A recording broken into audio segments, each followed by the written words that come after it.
Good morning, everyone, and welcome to our second webinar in the Driving Positive Safety series.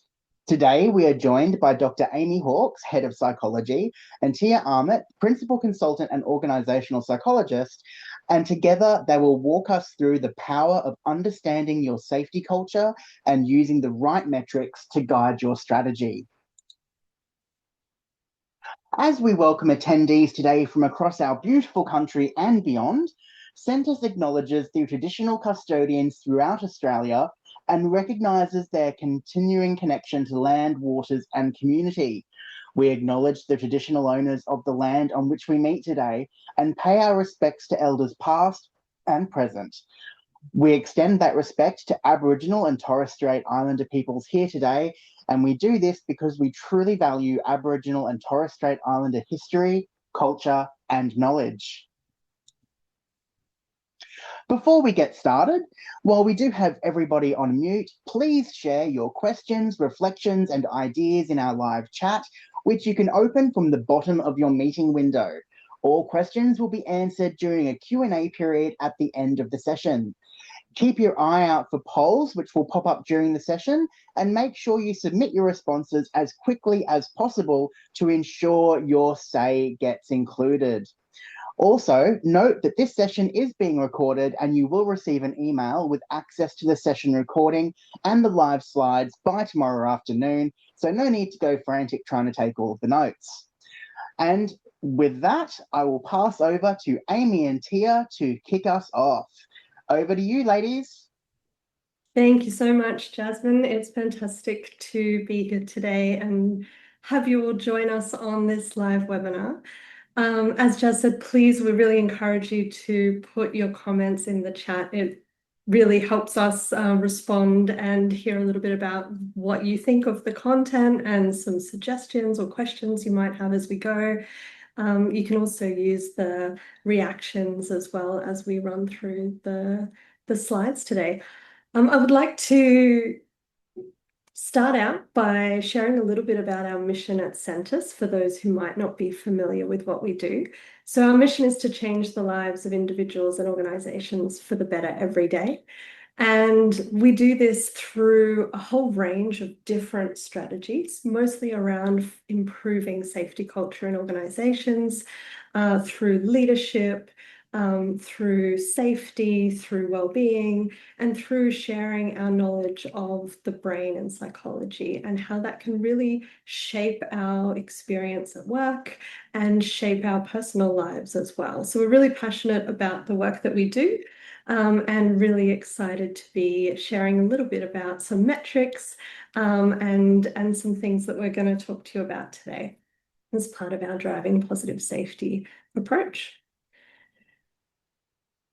So we're here today to talk about safety culture metrics and the different sorts of safety metrics that you might use in your workplace. And I'd like to throw to Tia and ask, what are you hearing about at the moment? Tia is one of our principal consultants, regularly talking to clients and visiting organisations all around our amazing planet. So tell us a little bit about metrics. Yeah, definitely. Well, safety culture metrics are definitely a hot topic at the moment. We're hearing a lot from our clients about how they really want to track success and they want to demonstrate return on investment. And organisations are really wanting to, well, they're asking about metrics because they want to make sure that they're investing in the right areas. So we thought we'd just start with a quick poll to get a sense of how confident people are feeling in this space. So when it comes to safety and culture, how confident are you that you're investing in the right areas? So you can put in your responses there and we can see how that's tracking. So it looks like most people are kind of in the middle, undecided, moderately confident. Yeah.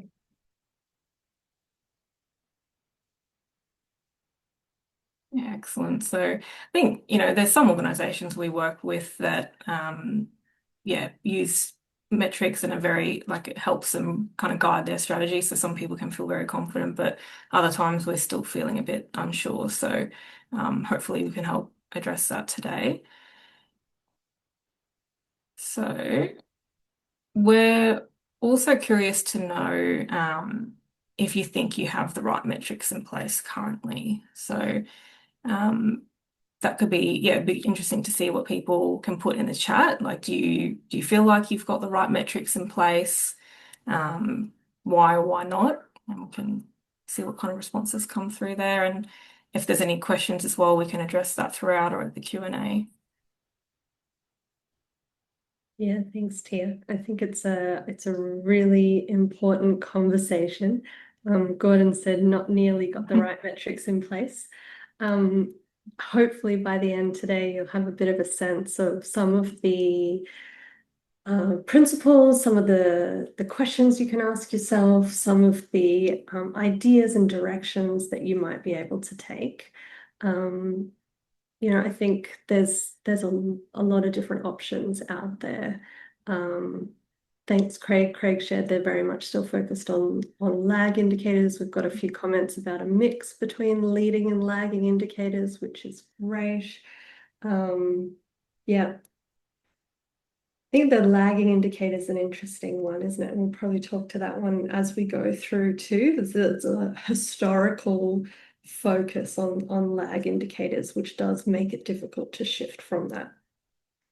Yeah. And Amy and I were having a discussion yesterday that was interesting about those lag indicators like TRIFR and tracking LTIs is that they actually originally came from more that finance department of an organization. So they were there to track kind of cost productivity. So it's interesting to think about, in that safety space, how is it helping the safety department and how is it helping us with our safety culture? Yeah. So yeah, today we'll go through the principles of choosing good metrics. So there isn't a one size fits all. So we really want the takeaway for you to be some guiding principles and a framework to help you choose good metrics. And we'll also go through some case study examples to really illustrate what this could look like. Lots of good comments coming through the chat as well. Yeah. Yeah, no, it's definitely a hot topic. So we'll start with a brief overview of the positive safety approach as a framework through which to think about metrics. So our philosophy at Centis is positive safety. So as shown in that visual, the conventional approach to safety is focused on avoiding harm and only really gets us to compliance. And from our experience at Centis, we know that organisations tend to hit a plateau with their safety and their performance when they remain in that kind of compliance mindset. So we really challenge organisations to take on a positive safety approach, which is about going beyond compliance and striving for safety citizenship, where there's that focus of the presence of safety. So what does it actually look like when safety is going well? And how do we give people the tools, set up the conditions so that people can actually take ownership of safety and improve safety? So when thinking about this from a metrics perspective, it's not just about tracking the absence of harm, but also tracking the presence of positive safety, measuring the attitudes and the behaviours and the activities we know contribute to a positive safety culture. Now, central to the positive safety approach is our safety experience model, which we'll show on the next slide. So this is really about taking a holistic view of the safety experience. So we acknowledge that there is this full experience that people have at work in terms of safety that is not just that physical experience, but there's also a social and a psychological experience. And we found that organisations that invest in and really understand all three experiences and how they interact with each other, they tend to achieve high levels of maturity. So when we think about metrics, we want to think about, are we capturing that full experience? Have we considered the physical, the social, psychological experience and how they could be affecting our safety outcomes? Now, the other important consideration is to think about how we actually go about targeting improvements in culture and building engagement and ownership of safety. So this is another one of our really kind of underpinning models that drives everything we do at Centre. So this is our attitude, behaviour, results model. So we know that in order to shift the culture and the outcomes that we are getting, we need to target people's attitudes in order to influence their behaviours, which leads to the results that we get. And so something that's characteristic of more of lower maturity organizations that are just focused on compliance is they tend to focus on those lag indicators and the outcomes and results. But we also want to understand the attitudes and behaviors that are driving those outcomes. So, looking across this model, do we have metrics in place that are really helping us understand the attitudes, behaviors, as well as the results? We also wanted to just briefly touch on the how as well. So our methodology for how you actually go about achieving sustained safety culture transformation. So I might throw to Amy to talk through this driving positive safety model. Yeah, thanks, Tia. I think we've covered their three kind of models or, things to think about quite quickly. And this driving positive safety framework gives us 4 key pillars to help us unpack a range of different problems that you might be facing as a business, and a bit of structure for how to begin to unpack that story and how to plan what steps you need to take and how to travel that journey. Now, we talk about this in the context of safety culture transformation, but really you can look at this for really small, very specific safety issues that you're trying to solve as well and use this same framework.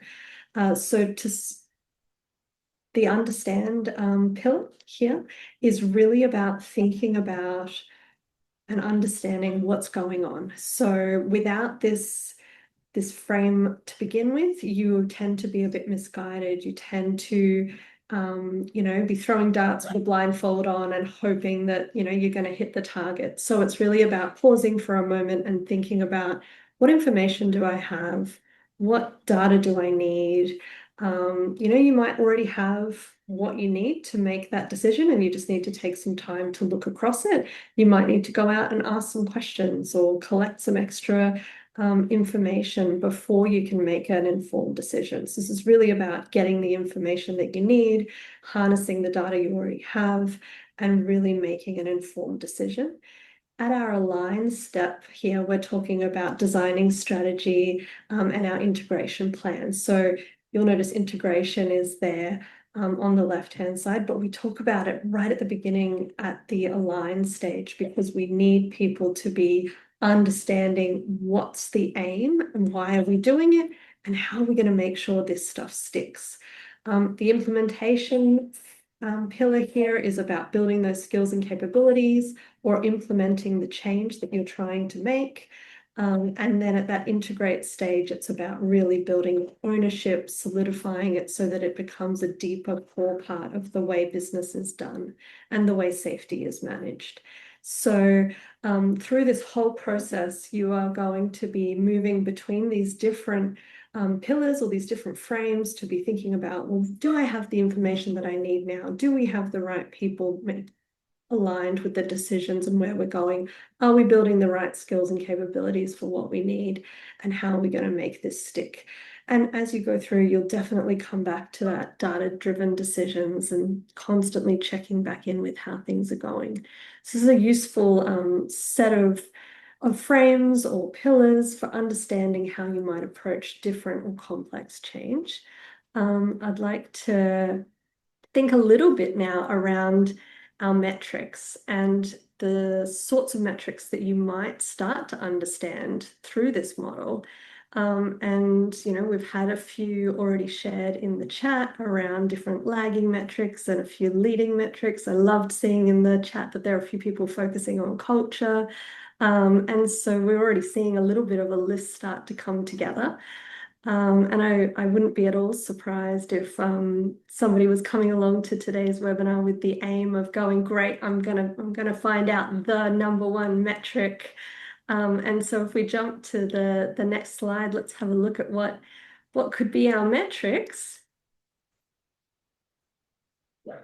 We've gosh, how many things have we got?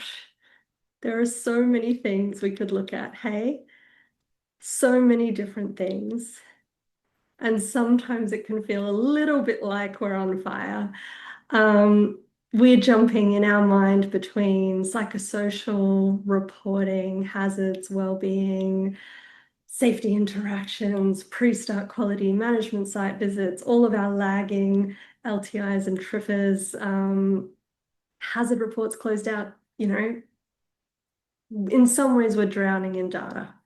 And in some ways we've had so much emphasis for so long on all the different things we could be looking at and all the different things we could be measuring, that it can feel a little bit overwhelming. So what we'd like to do is pause for a moment and share with you some principles, some things that you might be able to look at, the information that you've thought about in the chat so far. What are you measuring? How are you approaching metrics?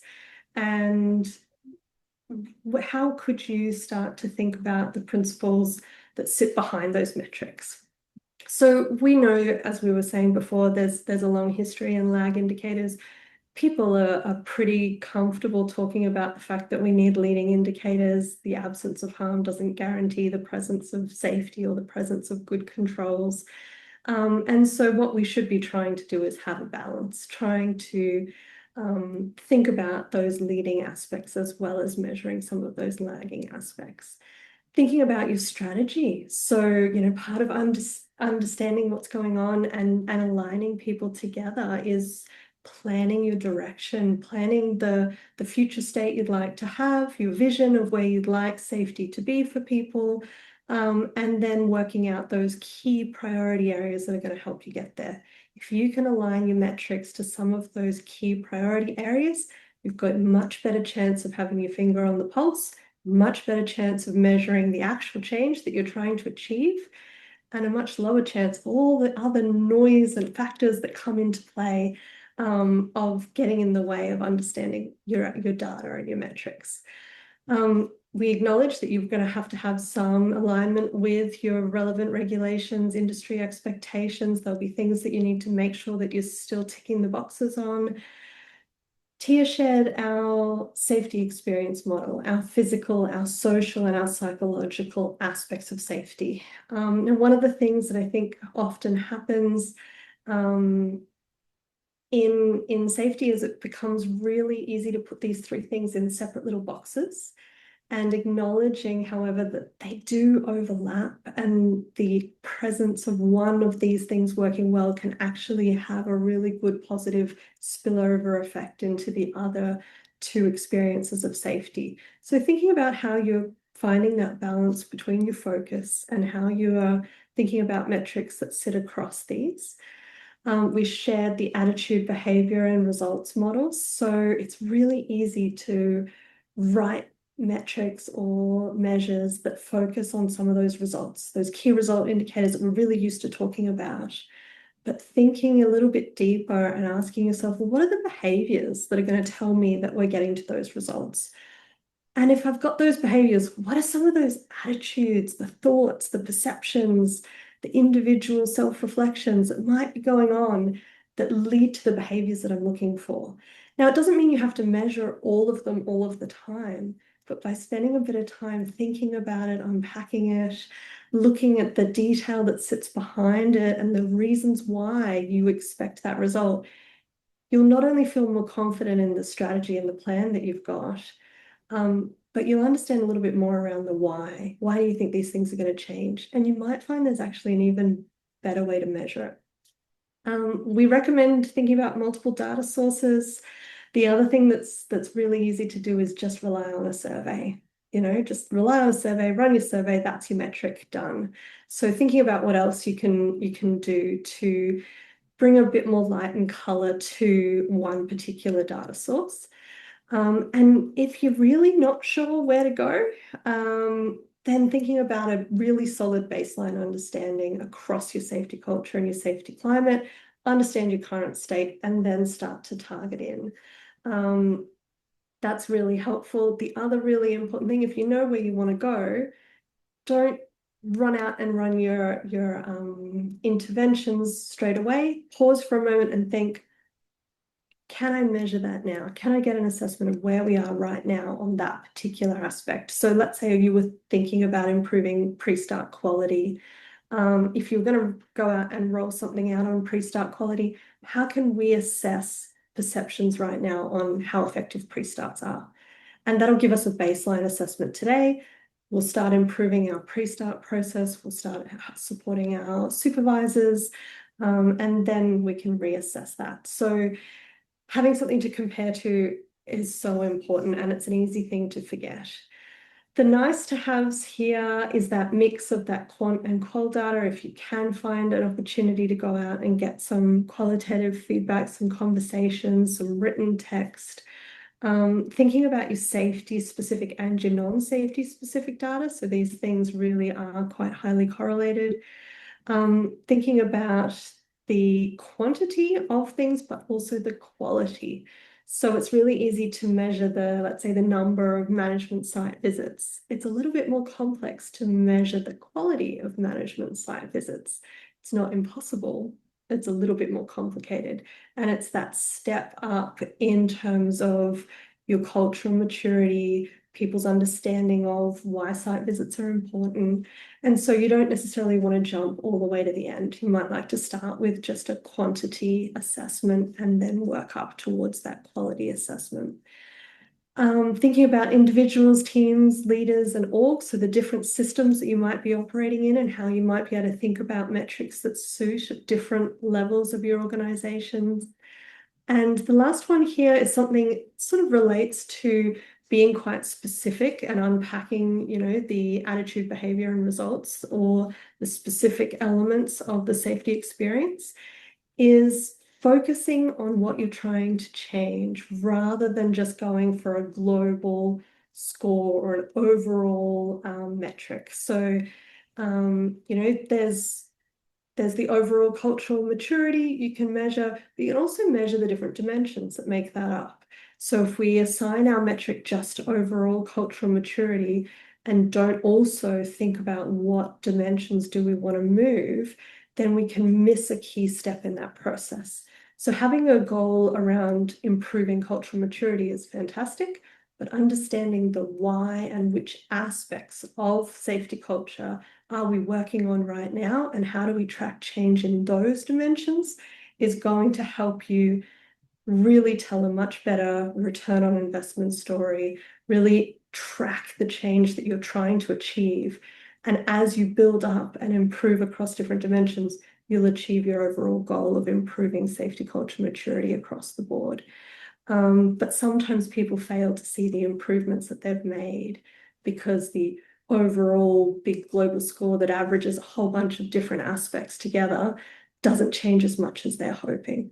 So finding that balance and, spending the time to help your senior executives really understand that balance as well, because I think sometimes they're just looking for that overall score, to look at the nuances a little bit. And if we can set it up from the beginning that our target is this specific area, we can tell a better story in 6 months. That was a lot of information to run through very quickly.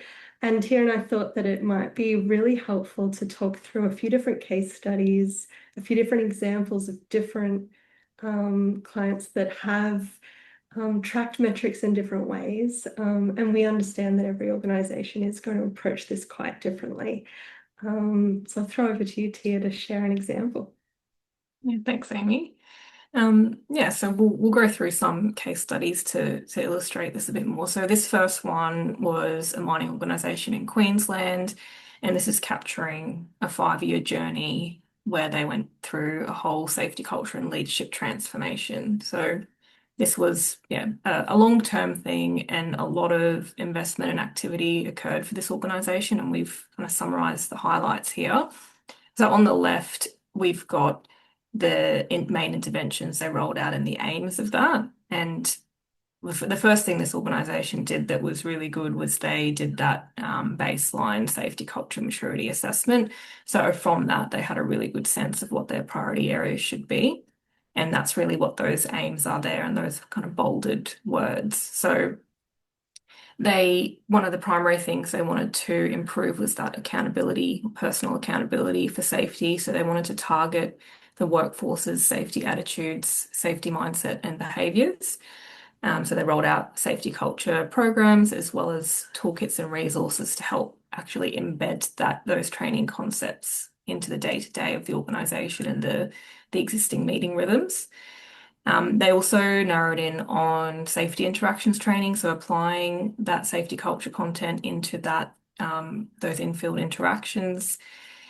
Safety leadership capability was the other key priority area. So they went about doing some safety leadership programs and individual coaching to really uplift that leadership capability.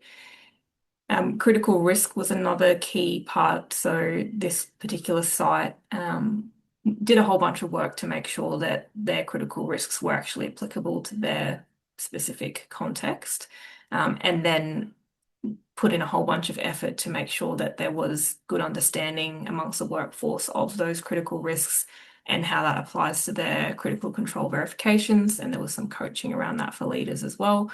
And then promoting a culture of learning and improvement was the other big one, where they focus on incident investigations and how do leaders and the workforce engage with this.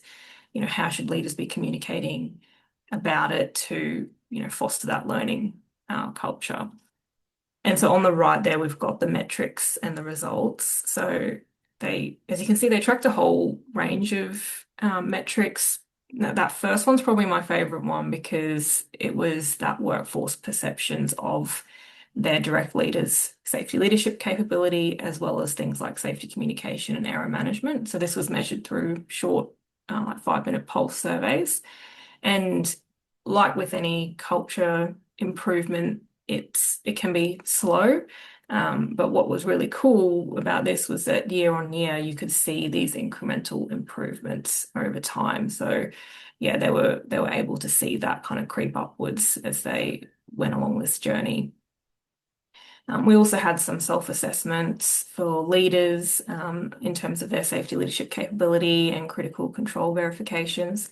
So as most people on this call would know that there's a bit of bias that comes into self-assessments, but it is a good complement to the workforce perceptions as well, because it's good to get that sense of leader confidence with these kind of competencies and behaviours.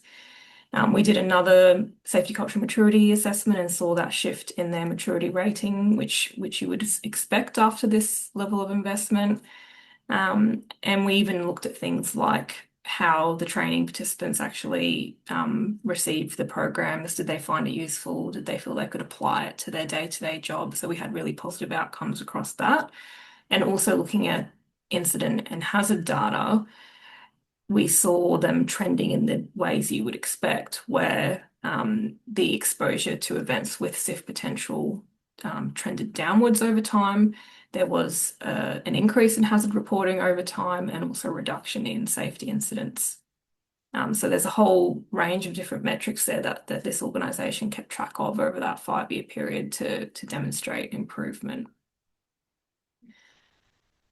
I want to check in, Amy, was there anything you wanted to kind of cover for this case study? I totally agree with you that the improvement year on year that they were able to show with their pulses was so wonderful, and really represented the value. I was reflecting on, we're interested in thinking about how we can get more value out of data that we've already got as well. And so their SIF potential, their high potential exposure rate, that was looking back over their incident reports over the last couple of years. So it was data that they'd already collected, but they hadn't spent the time to combine and look at the trends across multiple years. And so that was a piece of work that we did with our incident analytics team partners, and they were able to support telling that story of the increase in hazard reporting, but then the decrease in the SIF potential of the different events that were occurring on the site over the couple of years. So that was also really positive, because while the actual number of incidents hadn't shifted too much over time, the ratio of those with the CIV potential, so that's your serious injury or fatality potential, or your high potential events, had substantially declined. So that was a really nice thing for this organization to look at, and it aligned really well with that improvement in safety values and safety culture as well. Yeah. Cool. Thanks. So we can go to the second case study. So this one is really illustrating the benefits and what you can get out of the full safety culture diagnostic process, where this organization did like a baseline and a post assessment, and just off that alone, they could draw on multiple different data points and metrics to see how they were tracking. So this is an energy transmission company where the pre and post was 2019 to 2022. And this was quite targeted, where they had their baseline assessment, they had some key priority areas, and they wanted to track if the intervention actually made an improvement. So for this organisation, they wanted to increase willingness to report incidents and near misses, improve employee safety attitudes, and address perceptions of management safety commitment. So in this organisation, there were really poor perceptions of management. There was a bit of that us and them culture between senior management and the workforce. So they really wanted to kind of shift that landscape. And the main intervention that they invested in was a customized safety leadership and positive safety programs. And when I say customized, this was about making it relevant for their context, but also based off their specific opportunity areas out of the baseline diagnostic. And so there's just some of those key highlights in that green box there. There's a whole bunch of data that they were able to compare, but the really cool result was that management safety commitment as a dimension, that was actually one of their main opportunity areas, and it did a complete flip in 2022 and was one of their areas of strength, so that they totally turned around how their management was perceived by the workforce, and the level of presence management had in terms of safety and being on site. They had significant improvements in most of their safety climate dimensions. And they also, in terms of the words that people used to describe the culture, and this is where the value of that qualitative assessment comes in to complement the survey, is that in 2019, there seemed to be a bit of this kind of blame culture, and the words like fear, uncertainty were used, and that sentiment wasn't evident the second time we did an assessment. And they also improved their underreporting rate. So reduced the level of underreporting as well based off that metric.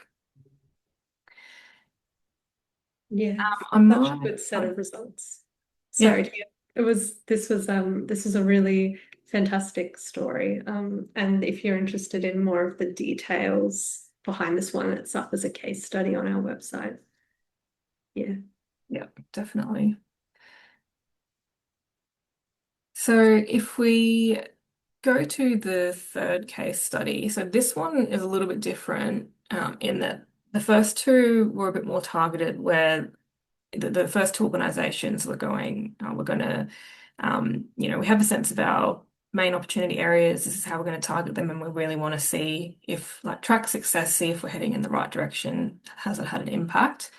This organization is more, they looked at their safety strategy and wanted to incorporate psychosocial as one of the key priorities, and really set out to go, okay, what metrics do we plan to track? So this is a more kind of recent organization. So it's a utilities organization. And, as we all know, psychosocial safety is talked about a lot now with the change in regulation. So these guys really wanted to get on the front foot and be proactive about it.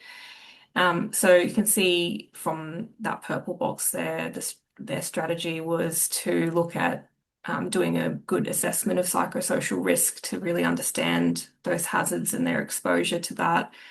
They wanted to build awareness in their workforce around psychosocial safety and build some skills in the workforce to improve psychosocial safety. And this really focused on that social experience in terms of, how do we, respectful behaviours and how do we have productive conflict and things like that. This organisation also already knew that they needed to improve communication, specifically closing the feedback loop. So they had that in there as well. And they also wanted to look at building individual resources for people to help buffer against the demands that they're facing day to day. And so we've got there the lead and lag indicators that they chose, and they'll start tracking. And a lot of thought was put behind this to go, well, how do we know that we're tracking in this area and actually having an impact? Psychosocial safety climate was probably the first one that, the obvious one to track. There's a lot of research behind it being a powerful leading indicator for a range of health and work outcomes. And psychological safety climate was another one where there's a lot of research showing that when teams have high psych safety, they are more effective in terms of error prevention and reporting safety issues and problem solving. So those two are real key ones. They also had an existing engagement survey that they already rolled out internally. And when you look at some of those antecedents of engagement, like communication and co-worker support, leader support, you would expect those things to improve as well. And they were looking at that completion of the training as well as psychosocial hazard reporting and psychosocial incident reporting, where in the past you may not have heard those issues pop up as much. You would expect more of those reports to come through as you build awareness in the workforce. And they had some other lag indicators too that over time you would expect to see an impact in terms of some of that HR data and even those productivity indicators as well. Yeah, thanks, Tia. I think this is a really nice balance between some of those leading and some of those lagging indicators with that specific focus around your psychosocial safety. And I expect that as they go along their journey of measuring these things, that's where they'll start to be able to tailor some more specific metrics as they're focusing on different aspects of the work that they're seeking to improve. And that might even be location or team-based metrics as well as they go. So this will be a good one to keep track of. Yeah. Yeah. Yeah. And there's lots of good comments in the chat too around hazards reported and relative to incidents and having ratios and things like that. So that's really good, because I think one of the things we're really trying to get across is to actually think about, what is this data telling us? What kind of conversations will it lead to? Will it help us with productive conversations about risk? And some organisations may start more tracking quantity, as Amy had mentioned earlier, and then you can go on to that more quality tracking as you mature. So it really depends on where you're at and what you're going to use the data for. Yeah, I'd add to Diane's comment there around your ratio of your hazards to incident reporting as, yes, a useful proactive metric for encouraging awareness, but I would think about complementing it with a climate measure. And it could be around the psychological safety climate, that Tia was just talking to before. How safe do people feel to raise a concern or a question? If that's not something that is directly you can see the relevance of, then thinking about that error management climate, which is your perceptions around willingness to learn, willingness to share. So it has that underlying element of psychological safety behind it, but it's applying really specifically to that error management aspect. So I think if you complemented an assessment with your kind of ratio of hazards to incidents with an attitude around reporting, that together will help give you a bit more sense around how people are feeling and therefore what behavior you're seeing at the end in terms of your results. Cool. Thanks. Loving the comments that are coming through the chat. It's great. So we've talked through those 3 different case studies where, the first 2 were more targeted as to whether our intervention has made a change, and the third being more setting out with, okay, what list of metrics do we want to track to keep our finger on the pulse? And you may have picked up that, they used a blend of data that's already been collected as well as new purposeful data collection. So we just wanted to touch on this briefly about utilizing the data you already have, because it's a common issue that we've noticed for organizations to collect a lot of data but not necessarily do anything with it, or not necessarily communicate to the workforce about it. So we really encourage making sure you use that data, make links between them, look for consistency, and also close the feedback loop for the workforce as well.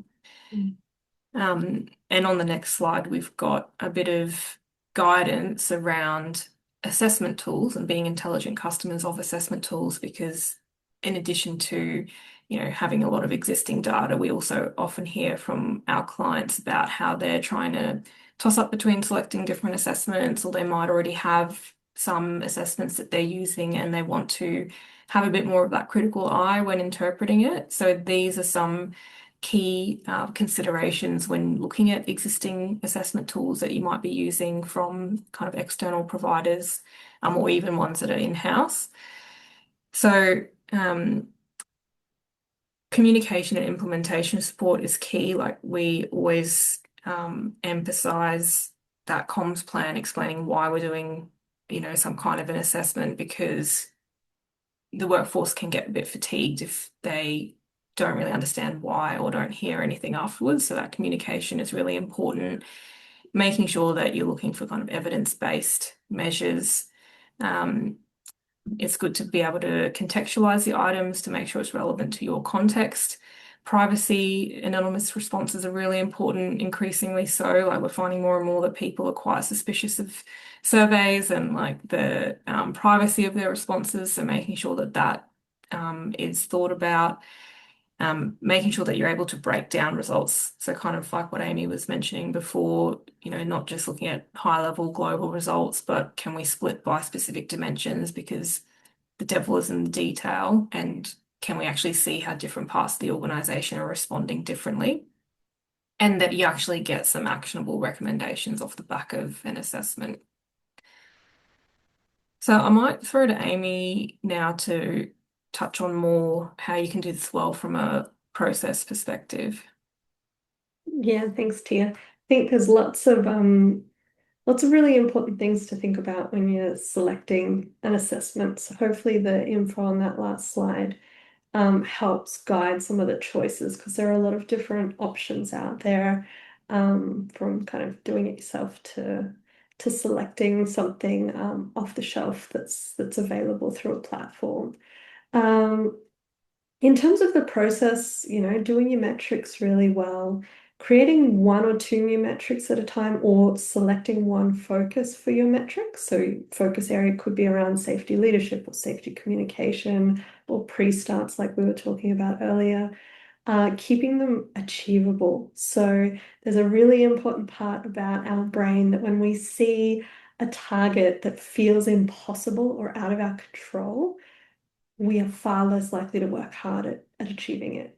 But if we set ourselves a target that is somewhat within our control, that we have the opportunity to influence, that we have the opportunity to change, that we feel we can get to, even if it's a bit of a stretch, if we feel the people around us are pulling towards the same thing, that's together we can get there, that makes a big difference. What about the impact around your targets and rewards attached to your metrics? So we hear this so often, we've got to get there because we're going to miss our KPI or our bonus or our reward or whatever. Or at the other end, we can't put this up because it's going to affect our metrics and our bonus or our reward structure. So we're really thinking about the impact that you have when you tie a reward or a KPI. It doesn't need to be a monetary reward. Just the fact that you haven't achieved something because of one particular issue can get interpreted really negatively and communicated really negatively. So thinking about just the way that you're responding to your metrics and the way you're talking about them with that future state, and that what are we trying to achieve and why and how do we get there, that didn't, understanding what didn't go so well and how we can unpack that and learn from that. And having that learning orientation makes a huge difference, which relates to our open communication, providing feedback, providing answers. If someone has raised a safety issue, but they never hear about it again, they're not going to raise it again. So providing the opportunity to solve things, to get that feedback. One of the chat comments was around closing out safety reports, making sure that that was done in a certain amount of time, which was fantastic. Remaining aware of the other factors that can impact your metrics. So you've had, let's say, a big contractor change on site, or you've had a big leadership reshuffle, you've had a restructure, you've had a massive shift in the economy. What else has gone on outside of your control that might have shifted your opportunity to achieve the metrics? And how can we understand the role of those aspects on the metrics that we're setting, and how do we tell that story?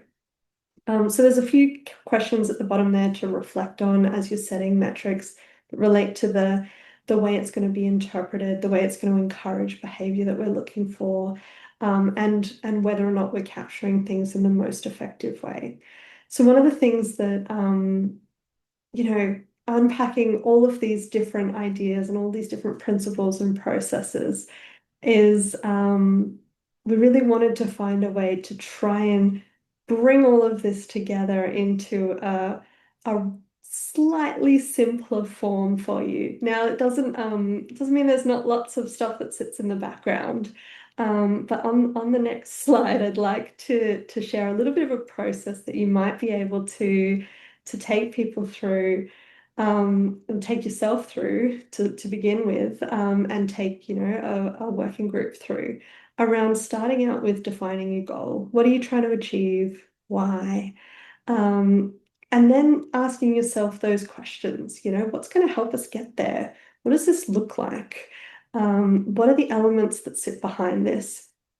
And then what strategic cadence do I need to support this goal? So how frequently do we need to be checking in on this? Who's going to be responsible for checking in on this? How, if you're thinking about, two of those case studies that Tia shared had very specific interventions that were rolled out at different points in time. What sort of governance structure do you need behind that process, if that is what you're doing? If you're just choosing, as we talked about in that third one too, it's about tracking and understanding things, then what sort of cadence do you need to track and understand and keep an eye on things?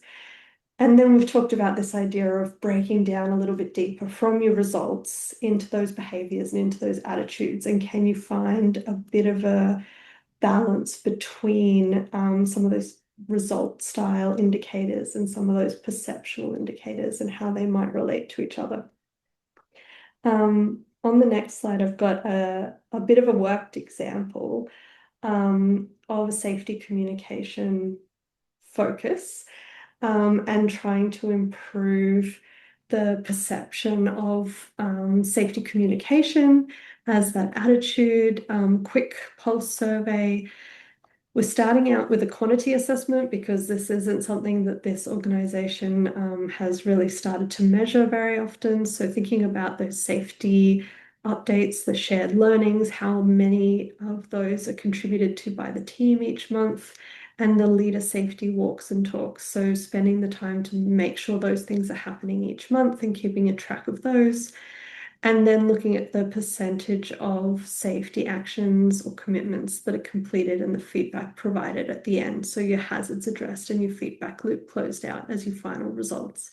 And we know from working and tracking these sorts of data sets across lots of organizations that if we can start to see an increase in hazards that are being identified, but also that are being addressed, and people are getting that feedback, that perceptions of safety as important, perceptions of leadership involvement, perceptions of safety communication will increase. And we know that if we can increase that, then we see that flow through again in terms of people's willingness to speak up, in terms of conversations that people are having with leaders. And that's when we can start to shift more towards that quality assessment, because people are starting to trust that you're there, you're interested, and there's some action that's happening. So it's a simple few little steps there, focusing around that safety communication involvement aspects and how that might flow through to some of your hazard reporting and closing out on things. Is there anything you'd like to add to that, Tia? I don't think so. Yeah. Lovely. Yeah, I think it's a good way to kind of show that ABR model and how it works with that, thinking about metrics. So yeah. Yeah, cool. Yeah, so we've covered a lot of different things, haven't we, around some of those things to think about when you're setting your metrics, thinking about defining your direction, thinking about how you might break some of those metrics down and ask yourself some deeper questions around why do you think this is going to change. And you can come at it from the perspective of your intervention too. So if you're running an intervention, what do you think is going to happen immediately after this intervention or this training or the program or coaching, whatever it is that you're introducing, and then think about, well, what do we expect to change after that, and how do we expect that to influence things, and think about the flow and the pattern of things that might occur. And I think this it links well with that align phase as well. So making sure we have that cadence set up and the governance to keep track of things and have good conversations. Yeah. A good sense of that, what the priorities are and the ownership and keeping that momentum going. Yeah. So I know we've covered a lot in an hour or just under an hour. So yeah, if you have any questions or would really like to talk to Amy or myself, we'd really love to hear from you. So yeah, there should be a question that's popped up here if you would like to be contacted by us. And we're very happy to keep chatting about it. We know that a lot of organisations are working their way through this, and it's unique to each organisation. So very happy to have a chat about it if you're interested. Yeah, absolutely. And while that's there, if there are any questions that people have, we've got a couple of minutes, we can have a conversation. Okay, so there have been a couple of questions that have come through.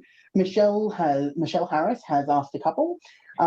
Firstly, how would you track and measure quality improvements of conversations and hazard reports? Quality improvements of conversations and hazard reports. So there's a few different ways you could do that. Each one, as Tia was talking about, is going to have different strengths and weaknesses in the approach, which again is why we would suggest thinking about a few different measures. One way is obviously just to go out and have some conversations and ask people, around the conversations they're having when they report a hazard, when they're talking to their supervisor around things. How does the supervisor respond?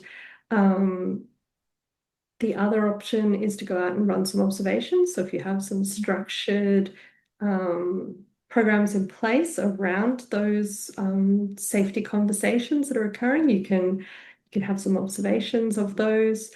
We're seeing some good things in terms of even just pre-start engagement conversations and assessing the quality of that through a quick couple of questions through a QR code. So we're doing lots of interesting different ways of measuring that quality aspect. You also see it flow through in your culture assessments through your focus groups as well. But that's obviously a much broader thing that you're not going to be tracking quite so closely. And you could also have supervisors self-report against that. Yeah. Build it into an existing reporting system. Sorry. The second question that came in from Michelle was, do you see value in a single safety index? So aggregating leading, lagging, compliance and culture measures for executive assurance? Yeah, I think you're always going to have boards and executive level individuals want a single score. So I think, having that single score as a high level and tracking it that's completely fine, and what they'll need is a quick way to get a sense of things. I think so long as the detail underneath isn't lost, because that's where you'll actually be able to see what's driving changes in that overall score or index, and there still needs to be conversation about what sits under that overall score. Yeah. There was also a question from Sarah, and Sarah's asked, and I think a lot of people would be curious about how to approach this. How can I support leaders and executives to understand that an increase in reported incidents isn't always a bad thing, following staff training or awareness building? Yeah, it's a really good question. I think as much as you can, getting on the front foot and letting people know that this is what you're hoping to see as a result of this, before the training's even gone out. Because if people are ready for it, they're less likely to be surprised by it. At the same time, if that's where you are right now, Sarah, then talking about the fact that the importance of providing a bit of that education around, if we've got the information, we can take more action. So this is a good thing. Yeah. There was another question that came in from Shakil Ahmed, and he's written, I'm keen to understand how we can shift our behaviours away from focusing on traditional safety metrics such as LTIF, TRIF, HPIF, etc., and make intelligent analysis from the data, including efficient use of AI where possible. And he also made a comment, they also made a comment during this about the fact that there are challenges with monitoring and mining the data that they really need to address. How would you respond to that?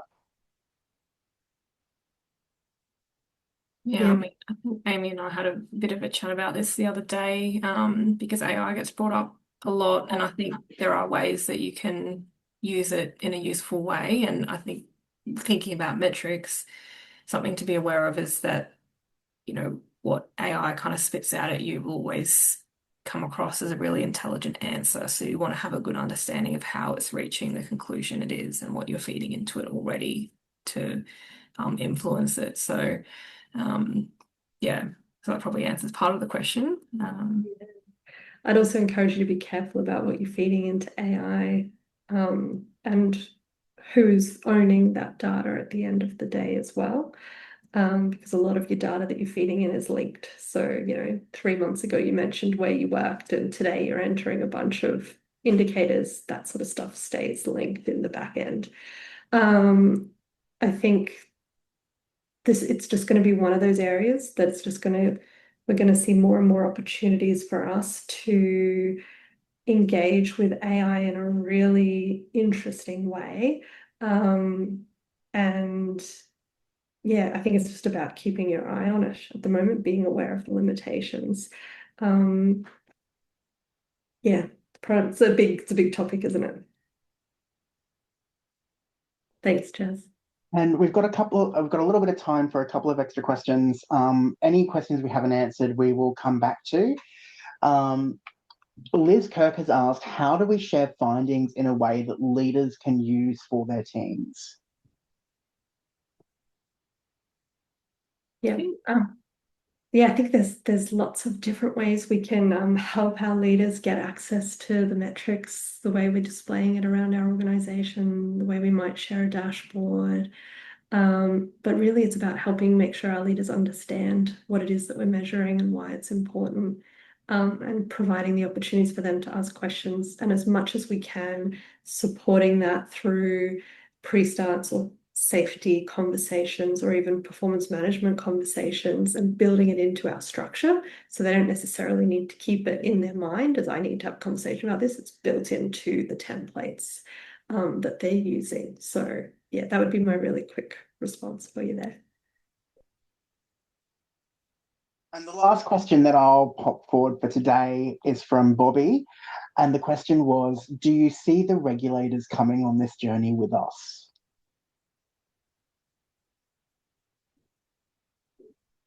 Good question. I mean, when I think about the regulators and what we're trying to demonstrate to them, that is coming back to that compliance side of things, where for any organization, we really encourage you to, for yourselves, go beyond that in line with that positive safety approach. We don't want to, just be looking at what the regulators are after, but leading the way in terms of measuring other things that we know are important. And I think, yeah, that will come along for the journey once more and more organizations do that. Yep, I agree. Hey, well, that's our time for today. So that concludes our session on understanding your safety culture and looking at the metrics that matter. Love to say a massive thank you to Amy and Tia for making this such a great session, and to everyone for joining us today. Just want to point out that as you exit Zoom, there will be a feedback form that pops up. We ask that you please take a minute to let us know your thoughts on today's session and let us know what topics you'd like to hear more about in the future. Have a fantastic day, stay safe, and we look forward to catching up again in our next webinar.